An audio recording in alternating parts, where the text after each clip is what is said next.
koperasi desa. Yang pertama, koperasi desa. Yang kedua, koperasi pertanian. Ketiga, koperasi peternakan. Keempat, koperasi industri. Kelima, koperasi simpan pinjam. Keenam, koperasi perikanan. Ketujuh, koperasi kom. Dan yang terakhir adalah koperasi digolongkan menjadi dua, yaitu berdasarkan jenis usahanya dan tingkatannya berdasar jenis usahanya. Koperasi terdiri atas koperasi produsen, koperasi konsumen, koperasi simpan pinjam, koperasi jasa, koperasi pemasaran. Kemudian berdasarkan tingkatannya yaitu koperasi terbatas terbagi atas koperasi primer dan sekunder. Koperasi syariah juga merupakan aktivitas usaha yang bergerak pada bidang simpanan, pembiayaan, dan investasi berdasarkan penerapan sistem pembagian hasil syariah. Sekian dari saya, terima kasih. Perkenalkan, nama saya Muhammad Aulida. Saya akan menjelaskan tentang sejarah koperasi syariah. Di Indonesia, koperasi berbasis syariah atau nilai Islam hadir pertama kali dalam bentuk paguyuban usaha bernama Syarikat Dagang Islam dalam kurun SDI.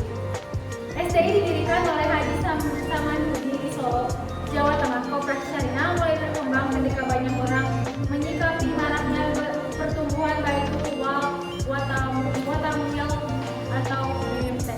Di Indonesia, BMT yang dikenal pertama kali di Indonesia adalah BMT Bina Insan Kamino tahun 1992 di Jakarta, dan ternyata BMT ini mampu memberi warna bagi perekonomian masyarakat, terutama bagi kalangan akar rumput atau grassroots.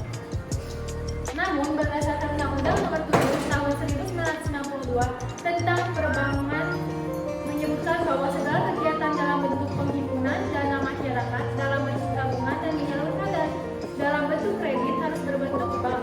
Pasal 28. Hal ini merupakan permasalahan bagi BMT pada masa itu.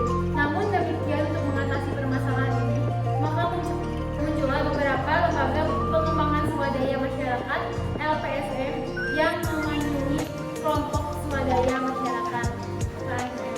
LPM tersebut antara lain Pusat Pengkajian dan Pengembangan Usaha Kecil P3UK sebagai penggagas awal Pusat Inkubasi Usaha Kecil PIMBUK dan FES Dompet Duaka Republika.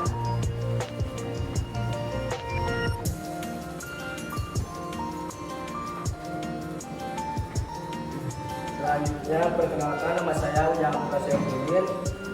Koperasi syariah mengharamkan bunga dan mengusung etika moral dan melihat kaidah halal dan haram dalam melakukan usahanya. Sehingga pada tahun 1994 berdiri sebuah forum komunikasi dalam kurung forum BMT di Jakarta, Bogor, Tangerang, dan Bekasi, Jabodetabek. Beberapa pertemuan forum BMT yang anggotanya sudah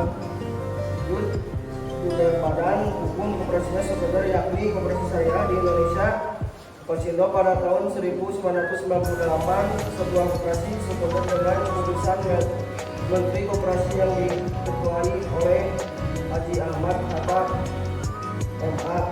Selain Kosindo, berdiri pula koperasi sekunder lainnya seperti bentuk koperasi syariah Inkubsat yang diprasasi oleh Pusat Inkubasi Bisnis Usaha Kecil Binbuk, dan koperasi Forum Ekonomi Syariah Mitra Dompet Duafa Kopeswit yang didirikan oleh Dompet Duafa Maulana 2012.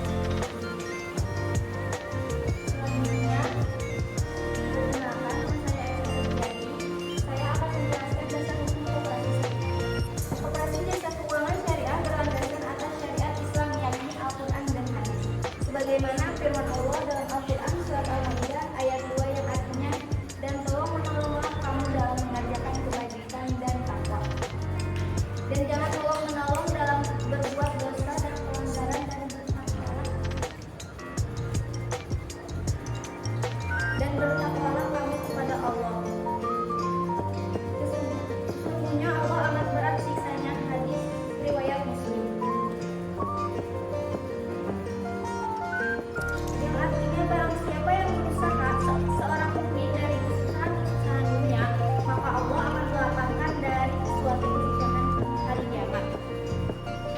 dalam Undang-Undang Republik Indonesia Nomor 25 Tahun 1992 tentang Kekoperasian.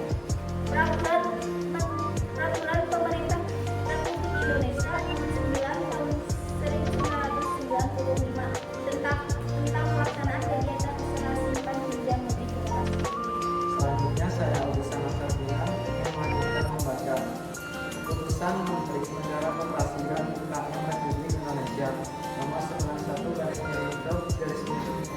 KUKM-IX/2004 tentang petunjuk kegiatan usaha koperasi jasa keuangan syariah.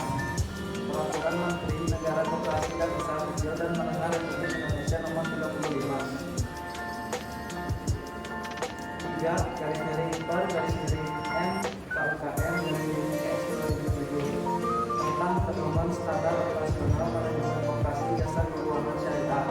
Peraturan Menteri Negara Koperasi dan Usaha Kecil dan Menengah Republik Indonesia Nomor 16/M KUKM-IX/2015 tentang pelaksanaan kegiatan usaha simpan pinjam dan pembiayaan. Di sini saya akan melanjutkan membaca. Nama saya Muhammad Fajar Rivaldi. Saya akan membacakan kegiatan dan usaha koperasi syariah.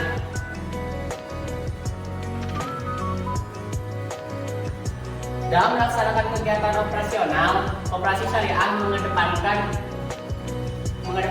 nilai kemanfaatan, usaha yang baik dan halal, dan menguntungkan dengan sistem bagi hasil.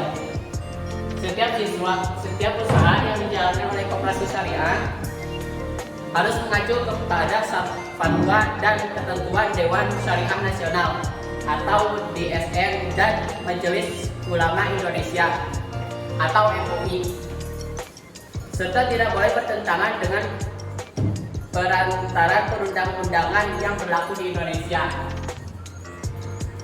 Jenis-jenis kegiatan dan usaha yang dijalankan oleh koperasi syariah ada: 1.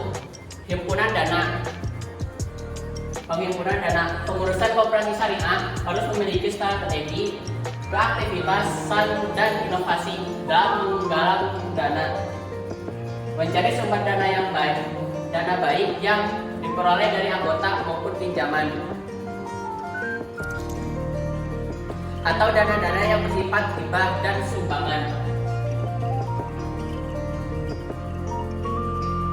Secara umum, sumber dana koperasi syariah dapat diklasifikasikan sebagai berikut. A. Simpanan pokok, yaitu setoran dari setiap anggota merupakan modal bagi koperasi syariah dengan jumlah dan besaran yang sama dari setiap anggota. Masing-masing anggota memiliki peran, porsi, dan bobot yang sama dalam simpanan pokok tersebut. Simpanan pokok ini hanya disetor sekali selama dalam keanggotaan koperasi. B. Simpanan wajib, yaitu simpanan yang besarannya ditentukan dari hasil rapat anggota dengan besaran yang sudah disepakati dan menyetorkannya dilakukan secara periodik dan terus-menerus hingga keanggotaan dalam koperasi syariah dinyatakan berakhir. C. Simpanan sukarela, yaitu simpanan sebagai bentuk investasi dari anggota yang memiliki kelebihan dana yang kemudian berinisiatif menyimpannya di koperasi syariah. Besaran simpanan tersebut bebas dan tidak memiliki batas minimum maupun maksimal, sesuai keikhlasan dari anggota tersebut.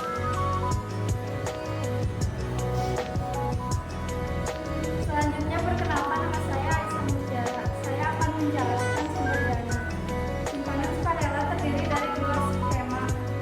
1. Skema dana titipan wadiah dan dapat diambil setiap saat jika anggota membutuhkan. Yang kedua, skema dana investasi yang sengaja ditujukan untuk kepentingan investasi dengan mekanisme bagi hasil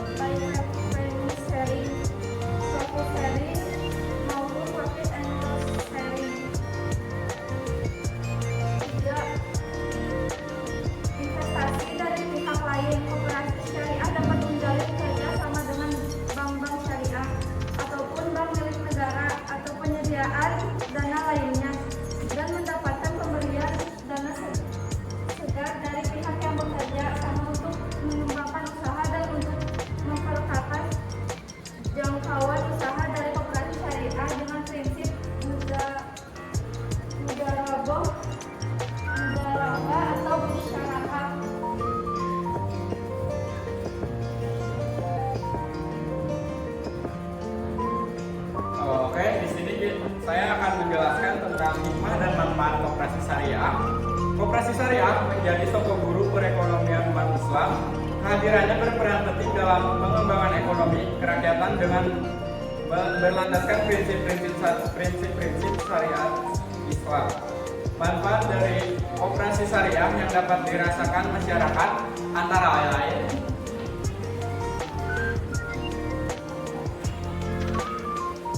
saya ingin melanjutkan satu, mendorong sekaligus mengembangkan potensi setiap anggota serta meningkatkan kesejahteraan ekonomi masyarakat secara umum berlandaskan prinsip-prinsip syariat Islam.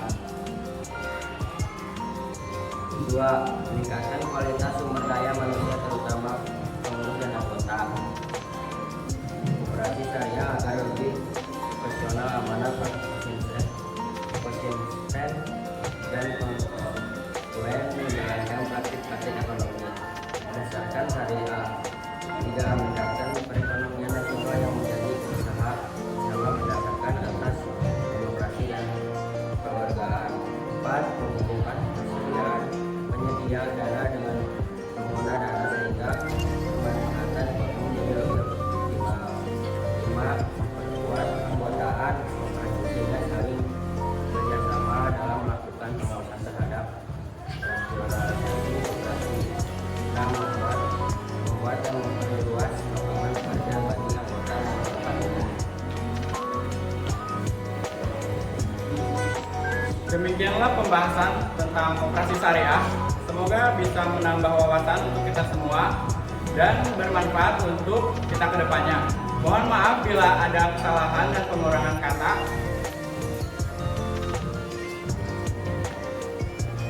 Kita dari kelompok 2 izin menutup presentasi ini.